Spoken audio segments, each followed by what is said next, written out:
नेपाल त अहिले प्रयोगशालाको रूपमा सबभन्दा बढी प्रयोग भइरहेको हामीले पाउँछौँ। योभन्दा पहिलाको विवाद पनि त्यही थियो, पछि नेपाल सरकारले त्यसलाई सच्यायो हैन। अब अहिले पनि प्रायोजितहरूको एउटा प्रोपोगन्डा अन्तर्गत ती कार्यहरू हुने त स्वाभाविक भइहाल्यो। त्यसकारण त्यहाँ अब कोही मिडियाको रूपमा कसैलाई चाहिँ पत्रकारको रूपमा, कोही मिडियाले निश्चित जो प्रयोगका पात्रहरू छन्, जसरी हुन्छ विवाद निकाल्ने हिसाबले चाहिँ चीनप्रति त्यो दुराग्रह राख्ने हिसाबले चाहिँ जो प्रायोजित छन्, अब तिनीहरूको काम हो। अब उनीहरूका चाहिँ अब मालिकहरू त हामीलाई थाहा छँदैछ नि। एमसीसी यहाँ कार्यान्वयन भइरहँदाखेरि एमसीसीको कुनै पनि योजना मार्फत, यहाँ त राजनीति छ, यो भित्र त यो त आइपीएस अन्तर्गतको पोलिसी हो। यसको टार्गेट भनेको सबभन्दा पहिला चीन, त्यसपछि भारत सिद्ध्याउने हो। यो बीजेपीले बुझेको छ। र नेपालसँग जुन हतियार छ, आधुनिक हतियार, त्यो अवैध हतियार भारतको झारखण्डमा प्रवेश गरेको खण्डमा, जहाँ माओवादी अहिले सक्रिय रूपमा चाहिँ आफूलाई शक्ति सन्तुलन गरेर राखिरहेको छ, त्यहाँ प्रवेश गराउन सकेको खण्डमा चाहिँ अमेरिकीहरूको अर्थात् एमसीसी अन्तर्गतको जुन योजना हो त्यसले चाहिँ भारतलाई पनि सिद्ध्याउँछ भन्ने कुरो भारतले पनि बुझेको हुनाले नेपालमा औपचारिक रूपमा एमसीसी भारत सरकार चाहँदैन, चीनले चाहने कुरै भएन हैन। यस अर्थमा हामीले चाहिँ एमसीसी नेपालमा आउन सक्दैन।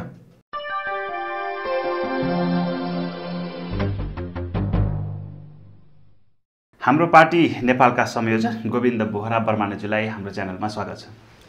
धन्यवाद, नमस्कार। अब सबैभन्दा सुरुवातमै हैन, यो चीनद्वारा नेपालको सीमा मिचेर जो संरचना निर्माण गर्यो भन्ने खबर आयो हैन।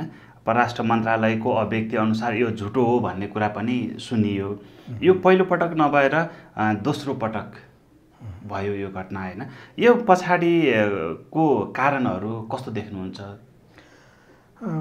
अहिले जुन चीनले सीमा मिच्यो भन्ने यो विषय हामीले हेर्दाखेरि सरकारको अलिक कमजोरी हो कि परराष्ट्र मन्त्रालयले पहिल्यै होइन भनेर चाहिँ जुन उसले अभिव्यक्ति दियो, त्यहाँ सर्वे टोली हेरेर सर्वे टोलीको रिपोर्ट त्यसलाई सार्वजनिक नगरिकन यो हुँदै होइन भनेर चाहिँ चीनप्रति चाहिँ औँला उठाउन डराएको जस्तो, सरकार डराएको जस्तो हामीले चाहिँ पाउँछौँ। यसको वास्तविकता त अब अनुगमन भएर आएको छ। अब यसको एउटा चाहिँ सरकारले बल्ल प्रतिवेदन सार्वजनिक गरेपछि मात्रै थाहा हुन्छ।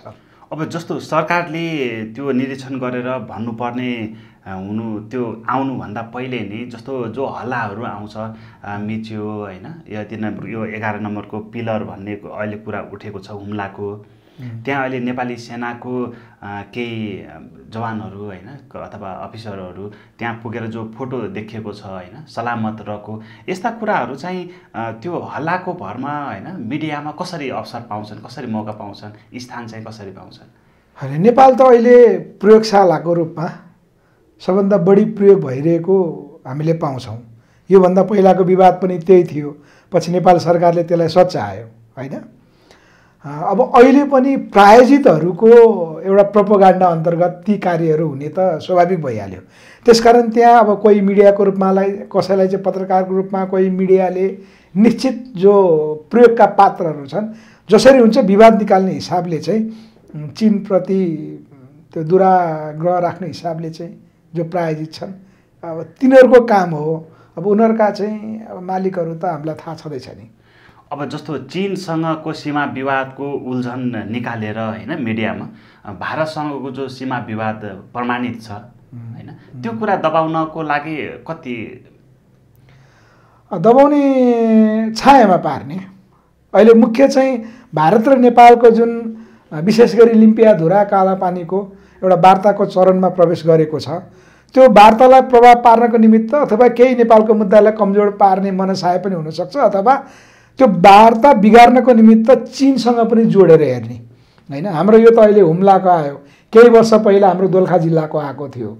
यहाँ चाहिँ अनेकन कुराहरू जो राखिया छ, जहाँ विवाद नभएको ठाउँमा पनि विवाद निकालिदिएको छन्। यो चाहिँ भारत र नेपालको एउटा बिग्रेको सम्बन्ध र सुध्रिने जो अवस्था बन्दै थियो, त्यसलाई धक्का दिने योजनाका साथ चाहिँ यहाँ शक्ति केन्द्रहरू खेलेको भन्ने चाहिँ हामीले अनुमान लगाउन सक्छौँ। अब जस्तो कि हाम्रो प्रधानमन्त्रीज्यूले जो पुस्तक रोक्नु भएको छ नि, नेपालको क्षेत्रफल देखाइएको होइन, नयाँ क्षेत्रफल समेटिएको त्यो पुस्तक अथवा त्यो अध्ययन सामग्रीमा रोक लगाउनुमा कस्तो के कारण देख्नुहुन्छ? यो एक हिसाबले नेपाल सरकारले चाहिँ रोक लगाउनु अलिकति ढिला भयो। यसलाई पहिला अध्ययन गर्नु पर्थ्यो। हाम्रो यहाँको चाहिँ एउटा संयन्त्र, हामीले भन्छौँ नेपाल माफियाहरूले चलाएको भनेर जो भन्छौँ, प्रमाणित पनि त्यही देखिन्छ नि होइन। हाम्रो संविधान हामीले लेखेनौँ, हाम्रो यहाँको अर्थतन्त्र हामीले चलाएनौँ भन्नुको अर्थ राज्य नियन्त्रित सरकार छैन। राज्य नियन्त्रित सरकार नभइसकेपछिको परिणाम प्रधानमन्त्री अथवा सरकार प्रमुखले चाहिँ चाहेर पनि त्यो त्रुटि गल्ती कमी कमजोरीलाई सच्याउने मौका नपाउनु भएको होला, अथवा वास्तविक जे हो अथवा उहाँले चाहिँ विश्वास गरेका संयन्त्रहरू जो हुनुहुन्थ्यो उहाँहरूले धोका दिएको पनि हुनसक्छ। त्यसकारण नेपालमा सूक्ष्म व्यवस्थापन पहिलादेखि नै चाहिँ कसैले गर्दै आइरहेकोमा त्यसको परिणाम गलत पनि हुन सक्ने भयो। तर यसको वास्तविकता चाहिँ अब सरकारले आधिकारिक रूपमा बोलिसकेपछि थाहा हुने कुरा भयो। तर चाहिँ यसको सकारात्मक पाटो चाहिँ एक हिसाबले प्रधानमन्त्रीले अब त्यो किताब प्रकाशन भइसकेकोलाई नै रोकेर अब भारतसँगको चाहिँ सबभन्दा मुख्य त हाम्रो वार्ता मिल्नु पर्यो, हाम्रो भूमि फिर्ता हुनु पर्यो, त्यसको निमित्त चाहिँ सहजीकरण हुन्छ भने चाहिँ यो कुरा ठिकै हुन्छ। तर अलि पहिल्यै हुनु पर्थ्यो, पछि भयो। अब यो जस्तो कि नेपाल भारत यो कालापानी लिम्पियाधुरा क्षेत्रको जो विवाद भनौँ न होइन, एक प्रकार अहिलेसम्म विवादै सम्बोधन गरिएको छ, गरिँदैछ होइन। अब यो विवादलाई वार्ताको रूपमा ल्याउनको लागि यो अवस्थाले चाहिँ कति सहज भूमिका खेल्छ? अब यही अवस्थाले आधार बनाउँदै जाने हो वार्ताको। किन एकपल्ट अब भारत हामीसँग चाहिँ साह्रै रिसाएको चाहिँ हामीले नक्सा जारी गरिसकेपछि है, अर्को चरण भनेको चाहिँ अब हामीले भारतलाई एकदम आक्षेप जो लायौँ, अब भारतीय च्यानलहरू पनि बन्द गर्ने हामीले जो अभ्यास गऱ्यौँ, यो चाहिँ सिधै भारतको टकरावमा जाँदाखेरिको हाम्रो परिणाम चाहिँ एक हिसाबले भारत र नेपालको बोलचाल बन्द हुने जो थियो त्यो तोडिएको छ। यो वार्ताको आधार हो। अब यस्ता आधार यतिले मात्र पुग्दैन। यस्ता आधारहरू चाहिँ अब विषयविज्ञहरूको एउटा दुर्भाग्य, नेपाल सरकारको जो लिम्पियाधुराको नक्सा जारी भइसकेपछि विषयविज्ञको टिम बन्यो। आज त्यो विषयविज्ञको टिम चाहिँ कहाँ छ थाहा छैन होइन। त्यो विषयविज्ञको टिमहरू आएर त्यसले चाहिँ भारतसँग पनि अनौपचारिक रूपमा वार्ता गरिरहेको छ किन हामीलाई चाहिँ थाहा भएन। यस्ता कुराहरूले चाहिँ अलिकति भित्रभित्र चाहिँ केही भारतको दबावमा परेर नेपाल सरकार अथवा अहिलेका प्रधानमन्त्री चाहिँ दबावमा पर्नुभयो कि भन्ने अनुमान लगाउन सकिन्छ। तर वार्ताको चाहिँ चरण सफल पार्ने चरण भनेको चाहिँ कम्तीमा भारतले नेपालबाट जुन अपेक्षा राखेको छ त्यो अपेक्षालाई चाहिँ सम्बोधन गर्नु त राम्रै पक्ष हो। अब जस्तो यो लिम्पियाधुरा क्षेत्रमा नेपाल र भारत सरकारले बसेर वार्ताको माध्यमबाट समाधान हुनुपर्नेमा अब भारतले एकतर्फी बाटो बनायो होइन, नेपालले नक्सा सार्वजनिक गरिदियो।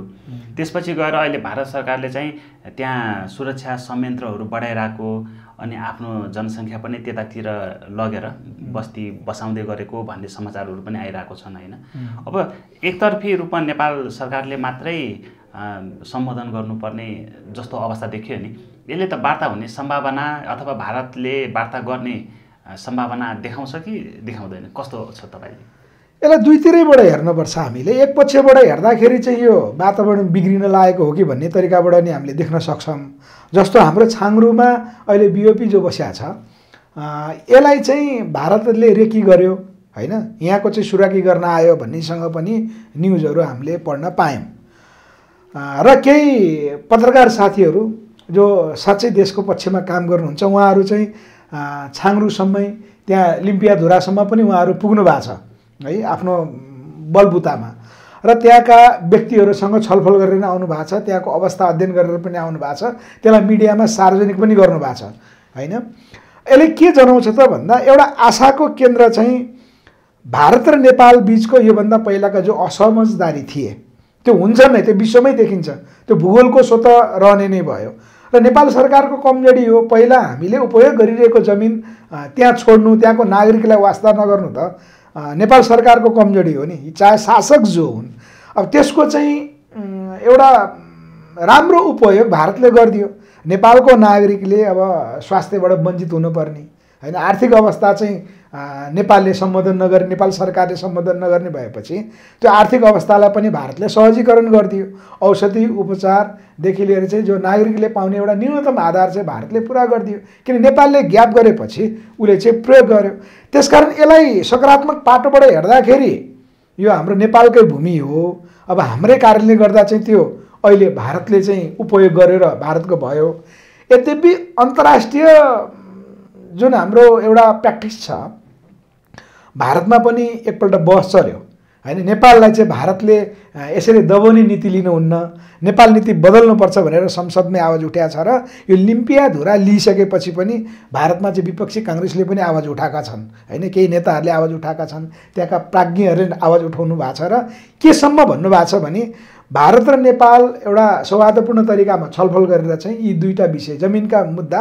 दुईटा भनेको चाहिँ कालापानी र हाम्रो सुस्ताको विषय आपसी वार्ताद्वारा मिलाउनुपर्छ हामीले अरू देशको सहायता लिनु पनि हुँदैन भन्ने कुराहरू बुद्धिजीवीहरूले जो राख्नुभयो त्यो एकदम अर्को सकारात्मक पाटोबाट हामीले हेर्न पर्यो यतिसम्म चाहिँ त्यहाँ विषयवस्तुहरू आएको छन् अशोक मेहता सरले त भनिदिनु भयो कि नेपालले आफ्नो प्रमाण पेश गर्नुपर्छ वार्ताको क्रममा भारतले आफ्नो प्रमाण पेश गर्नुपर्छ त्यो दुईटैको प्रमाण यदि चाहिँ एक देशले अर्को देशलाई मानेनन् हैन भारतले नेपाललाई मानेन नेपालले भारतको प्रमाणलाई नमान्ने हो भने अन्तर्राष्ट्रिय अभ्यासमा भएका कुराहरू दुई देशको सिमाना मिलाउनको निमित्त चाहिँ जो एउटा नापी विज्ञहरू अन्तर्राष्ट्रिय चाहिँ प्रोटोकलका जो व्यक्तिहरू हुनुहुन्छ उहाँहरूलाई सम्मिलित गराएर समेत यो टुङ्ग्याउनु पर्छ भनेर त भनेकै छन् त्यसकारण यो म त सकारात्मक तरिकाले चाहिँ देख्छु अब यहाँ पहिलादेखि नेपाललाई क्रीडा स्थल बनाउने शक्तिहरूले चाहिँ अनेकन माध्यम प्रयोग गरेर चाहिँ नेगेटिभतिर बढी प्रचार गरेको हैन भारतले पनि त बुझेको हुनसक्छ अहिलेको बिजेपी भनौँ योभन्दा पहिला अर्कै सरकार थियो हैन अब अहिले बिजेपी अब उहाँहरूले चाहिँ आफ्नो एउटा कूटनीतिक माध्यमलाई चलायमान बनाउन खोजेको हुनसक्छ त्यसकारण म चाहिँ आशावादी छु पहिला वार्ता होस् वार्ता भइसकेपछि यो चाहिँ मिल्नै पर्छ मिल्छ भन्ने चाहिँ म बुझ्छु अब अहिले यो हैन कालापानी क्षेत्रमै विवाद छ हैन अहिले त महामारीको अवस्था पनि छ त्यसकारणले पनि केही विरोधहरू मत्थर भएका पनि छन् यो एउटा समस्या जीवका त्यो हुँदाहुँदै यो एमसीसी चाहिँ अर्को महासमस्या प्रधानमन्त्रीले भित्राउँदैछन् भन्ने कुराहरू जो टिप्पणी भइरहेको छ नि यो एमसीसी हैन नेपालमा आउने सम्भावना चाहिँ कस्तो देख्नुहुन्छ हैन अहिले जति एमसीसी को चर्चा भए पनि जति भनेको विशेष गरी चाहिँ नेकपाको थाई कमिटीको बैठकले चाहिँ संशोधन सहित पास गर्छु भन्ने जो एउटा एजेन्डा लिएर आयो यो भए पनि मैले पछिल्लो चरण भनेको हाम्रो 62-63 को परिवर्तनपछि नेपालमा जसरी अमेरिकी सत्ता बिस्तारै क्रमिक रूपले चाहिँ ओह्रालो लागिरहेको र छिमेकी राष्ट्र नेपाल सन्दर्भमा चाहिँ सकारात्मक तरिकाले चाहिँ अगाडि बढिरहेको हैन त्यसले गर्दाखेरि यो एमसीसी आईपीएस अन्तर्गत जुन एउटा कल्पना गरेर नेपालमा चाहिँ प्रवेश गराइयो यो निकै लामो अभ्यासबाट यो सफल हुन्छ जस्तो चाहिँ म मान्दिनँ र जस्तो सफल नहुनु पर्ने त्यस्तो आधार कारण चाहिँ के छ त्यही त अहिले प्रधानमन्त्रीज्यूको कुरा आयो हैन प्रधानमन्त्रीज्यूले चाहिँ एमसीसी चाहेको भनेर जो बाहिर एउटा हल्ला छ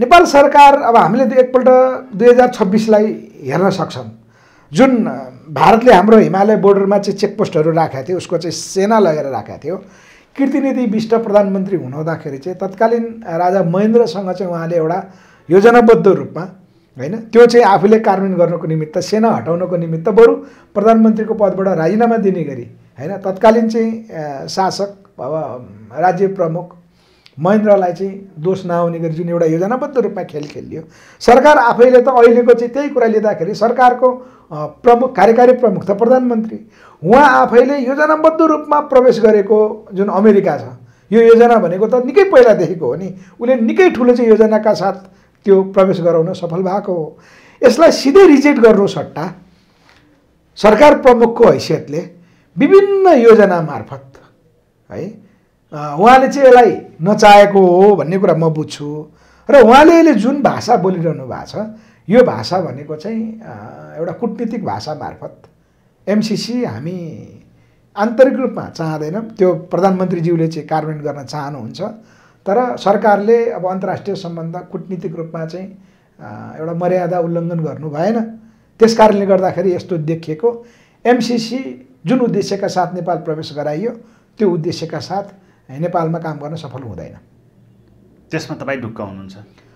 आधारै यही हो। मैले पछिल्लो चरण सबभन्दा राम्रो देखेको चाहिँ नेपालमा चीनले सकारात्मक रूपमा चाहिँ नकारात्मकतालाई जो नेपालमाथिको हस्तक्षेपलाई न्यूनीकरण गर्नको निमित्त चाहिँ चीनले निकै ठुलो होइन, जसलाई हामीले विवादको रूपमा चाहिँ लियौँ त्यो होइन।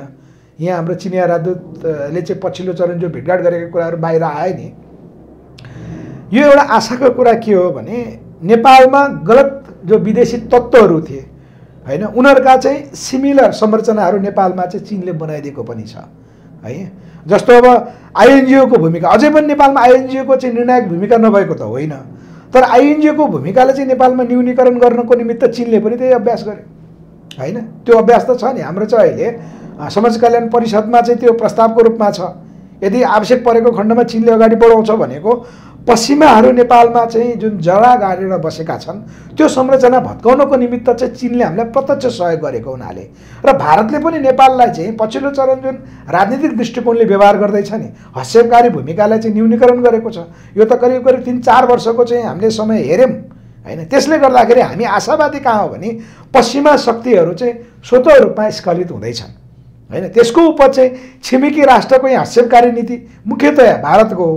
चीनको त हस्तक्षेपकारी नीति यहाँ छँदा पनि थिएन र चीनको चाहिँ बरु योभन्दा पहिला सत्ता प्रमुख जो भए होइन, सत्ता प्रमुखसँग सम्बन्ध राख्ने उसको चाहिँ जुन एउटा नीति हुँदाहुँदै बरु अहिले चाहिँ होइन नेपाल चाहिँ अब सत्ता प्रमुखसँग हामीले सम्बन्ध राख्नु सट्टा नेपालमा विदेशी शक्तिले साह्रै खेले, त्यसको असर चाहिँ अब हामीलाई पनि पर्छ भन्ने हिसाबले नेपालको जो एउटा राष्ट्रिय शक्ति भनौँ चीनले देखेको जति सबैलाई चाहिँ मद्दत गर्दै आइरहेको छ र उसले छलफल गरेर कुटनीतिक रूपमा दबाब दिएर गर्नुपर्ने कामहरू गरिरहेछ। त्यसकारण यो चाहिँ सकारात्मक पाटो हो र पश्चिमा शक्तिलाई मिनिमाइज गर्दै लगेको नेपालमा यो चाहिँ भारत र चीन मिलेर भनेर चाहिँ म बुझ्छु। अब जस्तो यो एमसीसीलाई पास गराउनमा प्रधानमन्त्री होइन शेरबहादुर देउवा अहिले आएर नेकपाको विवाद पनि एमसीसीलाई लिएर समाधान भएको सहमति बनेको हो भनेर जो टिप्पणीहरू गरिन्छ नि विश्लेषणहरू, यसमा तपाईँको दृष्टिकोण चाहिँ के छ? यो मैले भने नि नेकपाभित्रको रणनीतिक यो मिलाप हो, एमसीसीको विषय पक्कै पनि हो।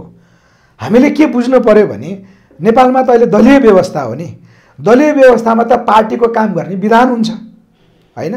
नेकपाको चाहिँ विधानले स्पष्ट रूपमा सम्पूर्ण अधिकार पार्टीले गर्ने निर्णय जो अहिले नेकपाको थाई कमिटीले निर्णय गरेको छ, थाई कमिटीको पो एजेन्डा हो। थाई कमिटीमा एजेन्डा उठ्यो, त्यो एजेन्डा कहाँबाट प्रवेश पायो त भन्दा प्रमुख नेतृत्वहरूबाट प्रवेश पायो होइन। नेकपाको वास्तवमा चाहिँ थाई कमिटीको एजेन्डा भनेको त थाई कमिटीले बनायो, केन्द्रीय कमिटीले एजेन्डाहरू दिएको पनि थिएन र नेकपाको चाहिँ मुख्य शक्तिशाली निकाय भनेको त केन्द्रीय कमिटी हो र योभन्दा पहिलाको हामीले केन्द्रीय कमिटीको बैठक त्यसलाई हेर्ने हो भने करिब 2/3 नेकपाका चाहिँ केन्द्रीय सदस्यहरू एमसीसीको विरोधमा हुनुहुन्छ होइन। भनेपछि अहिले थाई कमिटीले निर्णय गर्ने बित्तिकै त्यो एमसीसी चाहिँ संसदबाट पास हुन्छ भन्ने कुरा त हामीले कल्पना गर्न सक्दैनौँ। यदि त्यस्तो गरेछन् भने त हामीले 54 सालमा पार्टी फुट्दाको स्थिति हामीले अहिले हेर्न सक्छौँ होइन। केन्द्रीय कमिटी सिङ्गैलाई बायस गराएर केन्द्रीय कमिटीलाई चाहिँ अब केही वास्ता नगरिकन अहिले थाई कमिटीले चाहिँ सीमित नेतृत्वहरूले मात्रै त्यसलाई अगाडि बढाउने हो भने त पार्टी दुर्घटनामा जान्छ। मलाई लाग्छ अहिलेको खारिएको त्यो आन्दोलनबाट आउनुभएको नेतृत्वहरू भविष्यमा पार्टी सिद्ध्याउन चाहनुहुन्न। त्यसकारण अब विपक्षी दलको कुरा चाहिँ नेपाली काङ्ग्रेसको जो चरित्र हो, महाकाली सन्धिको समयदेखिको चाहिँ केपी ओली शर्मा जो त्यो बेलाको उदाउँदो नेतृत्व होइन, विपक्षी दलको नेता माधव नेपाल हुँदाहुँदै उहाँ चाहिँ उदाउँदो नेतृत्व भएको हुनाले उहाँले चाहिँ शेरबहादुर देउवा प्रधानमन्त्री हुँदा एकता गर्नुभयो। त्यो एकताको परिणाम अब अहिले त्यो बेला महाकाली सन्धि जसरी पास भएको थियो, अब नेपाली काङ्ग्रेसले पनि केपी ओलीलाई त्यसरी सहयोग गर्छु भनेर चाहिँ त्यहाँ एउटा समझदारी बनाएको हुनसक्छ र कङ्ग्रेसले पनि अब अघि मैले भनेको जस्तो प्रधानमन्त्रीजीले जसरी कुटनीतिक रूपमा चाहिँ एउटा सोच राख्नु भएको हुनसक्छ, हामीले त्यो देख्न सक्छौँ। शेरबहादुर देउवा अथवा प्रतिपक्षी काङ्ग्रेसले पनि त्यो राखेको हुनसक्छ।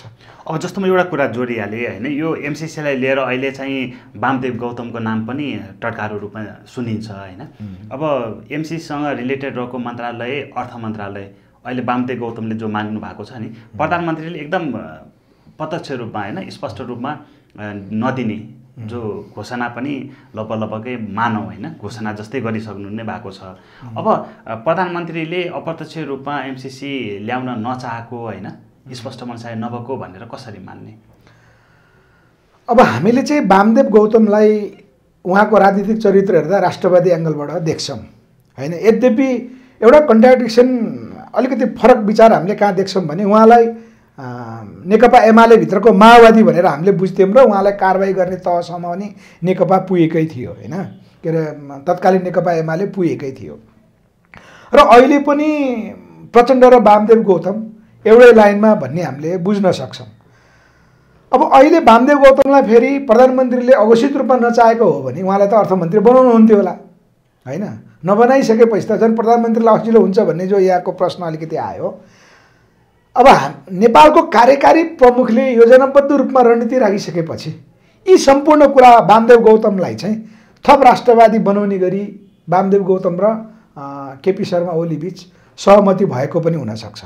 जस्तो आगामी महाधिवेशन छ र प्रचण्ड विशेष गरी चाहिँ नेकपा एमाले भन्नु पर्यो र त्यसको नेतृत्व चाहिँ केपी शर्मा ओली भन्नु पर्यो।